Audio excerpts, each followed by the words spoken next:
Rage quit? Never. Dad quit? Not an option. Welcome to Nerd Rage. What's up, YouTube? Today I want to tackle a question: is Destiny 2 worth playing in 2025? Let me save you hours of frustration and an honest opinion of a gamer dad's breakdown of Destiny 2. So right now, Destiny is in a lull. The next expansion is coming out July 15th, so there is plenty of time for you to kind of get used to the game, kind of gather your various different resources, gather guns, gather equipment, and get ready for the next expansion without having to worry about the expansion's here, I bought it, or I want to play it, and you don't have to worry about any of that. You can just take your time, enjoy the game, have fun, play it at your own pace, and when July 15 hits, you're there ready to go with everybody else. So right now, there's some pros and there's some cons playing this game. Some of the pros: there is a ton of content for you to do as a new player there, and it's all free. You can go through and play the new ability or the new event that's currently going on, which is Rite of the Nine. What they've done is they've taken 3 different dungeons that you would normally have to pay for, and they've made it available to everybody.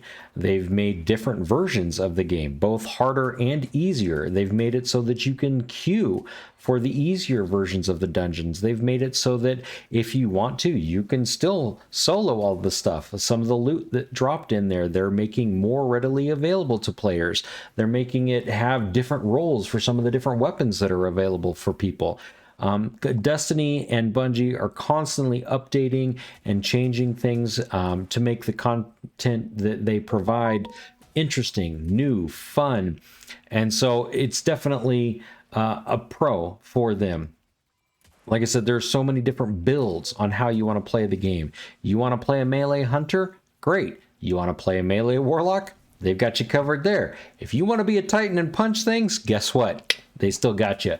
So there's a lot of different ways to play the game. As I mentioned before, it's kind of like an ARPG, a looter shooter. It's much more than just the first-person shooter aspect. They definitely have builds. They've definitely given you a reason to be able to build different things. And because of the changing element, it's not static. So it's not the same build over and over and over and over again. You could do some of that, but you want to tap into some of the various different bonuses, incentives that they give you to be able to play the game a little bit different, but still have fun doing it. So unfortunately, some of the cons: Bungie doesn't hold your hand for new players. You can kind of see, if you look in, Steam right now and try to figure out what is it that I have to purchase to play the game. There's so many different expansions and there's different things. They haven't updated that for whatever reason. It boggles my mind. And unfortunately, as a new player, it leaves you with questions and they don't provide the answers. I'm here to tell you, play for free. You don't need to buy anything right away. On top of that, do not purchase anything other than the main expansion for normal price. They are constantly having sales, so you can constantly get deals out there. But as a new person, you don't need to purchase any of that. You can play a lot of the content for free, get used to the game, and then we'll move on from there. And I got another video coming that will explain the kind of steps that I recommend for new players. So, rotation of events. Like I said, right now they're doing Rite of the Nine. They've got various different seasonal events that take place. They've got a Christmas event, a Halloween event, a summer event. They've got those different things that are on a fairly good and consistent rotation. They've got PvP events where a lot of people tend to, if you love PvP, they've got different things that, different ways of changing that up and making that a little bit different, and which is super fun.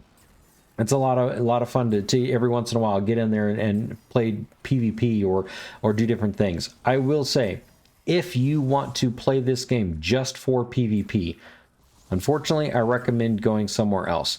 If you are a Counter-Strike person or any of those other first-person shooter PvP, very high-end, very much into that is what you love, stick with those games. Those games will get you covered. Those games will allow you to enjoy the various different PvP events and things that they have. Destiny, unfortunately, while it has PvP, it is not its main focus.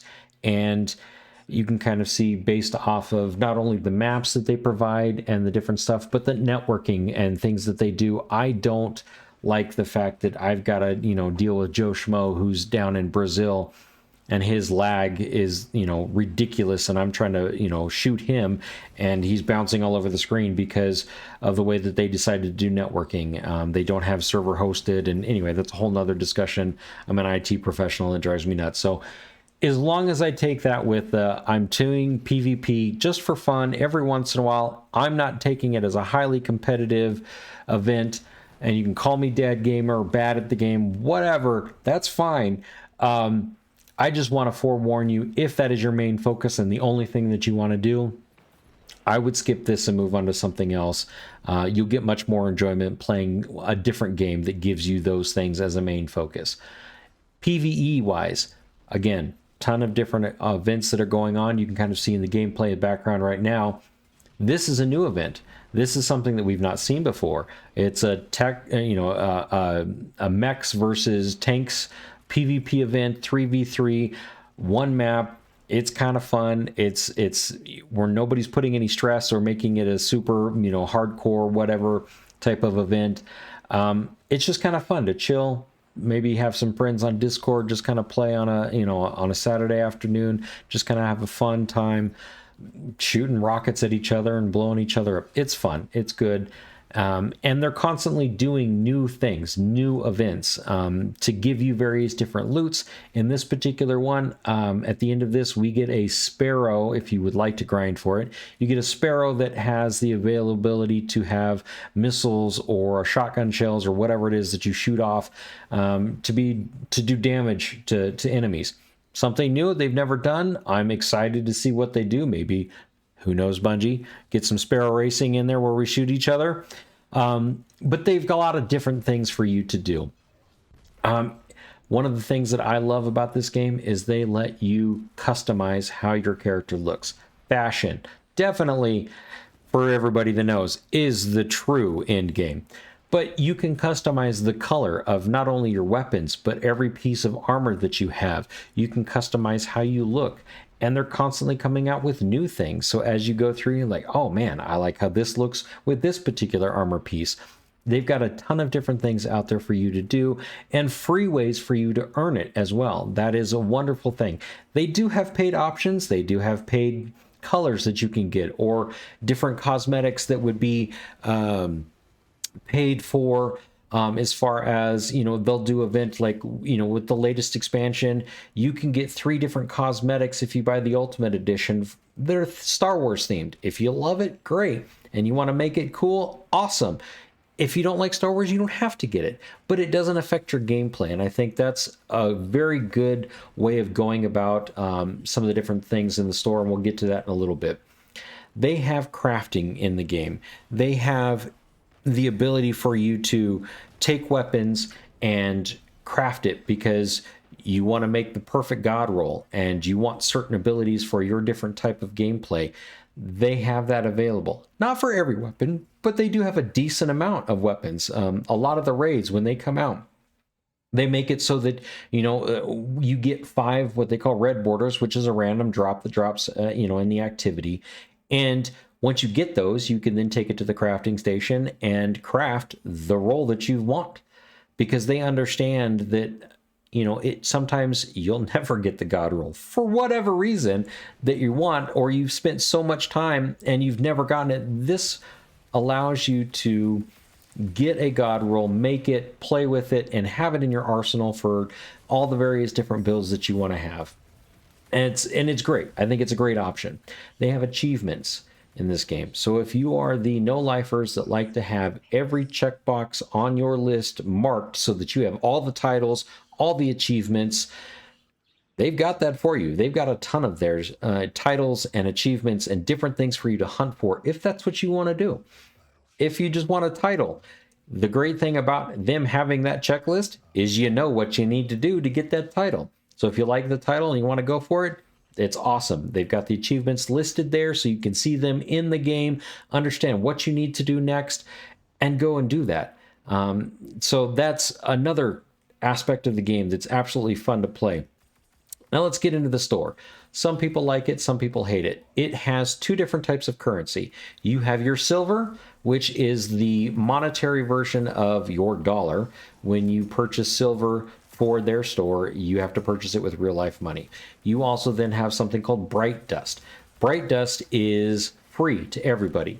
It is something that you can earn in the game. It is a collection, and you usually earn it through various different achievements that you do, mostly associated with like the seasons and stuff. They have different things that you can do, and it will reward you with Bright Dust. On a weekly rotation, Bungie will change two different locations within the store, free offerings. So it's normally paid content if you were to get it elsewhere, but for that particular week, they offer it available to you to buy for Bright Dust. And it could be things like skin cosmetics. It could be things like various different colors for your armor or your weapons. It can be various different weapon cosmetics. It can be all sorts of things from different sparrows to different ships. All of that stuff they have on a rotation. Sometimes you find some great deals. Sometimes every once in a while they'll put on a normally paid for coloring, but they've decided to offer it for free, some random week, and that's awesome. Or they've got various different colors that's not been in the game for a while because the activity is no longer there, and it's been like a year, and all of a sudden everybody's excited about getting those colors. Or if you're a no-lifer and you play like me, you've already got the colors, so it doesn't really matter. But the fact that they have that as an option available to you, I think is wonderful. The fact that the things that they sell in store don't make you a better player, just make it so that you can have various different fashion for your end game. If you love using a various different exotic gun in the game, they make it so that you can purchase different colors for it. I know, like, I love playing hand cannons for PvP, and one of the guns that I love using, they decided to make a cosmetic for it to make it look like a Nerf gun. It's great. It's so much fun. They like to have fun in the game, and the store is a way for you to support them above and beyond paying for the base game or any of the expansions or anything like that. This allows you to customize your character in a way that you like, but you're not required to. So if you have the extra cash and the budget to do it, go for it. If you don't. And if you don't like supporting them, that's fine too. But the fact that it is an option available, and the fact that they give both not only monetized but a free way to get a lot of those rewards, is a great thing to do. So all that to say, is Destiny 2 worth playing in 2025? I hope I answered some questions that you have. Let me know what you think. In the next video, I want to dive into, what class should you pick first as a new player. Until next time, Bardians, have fun.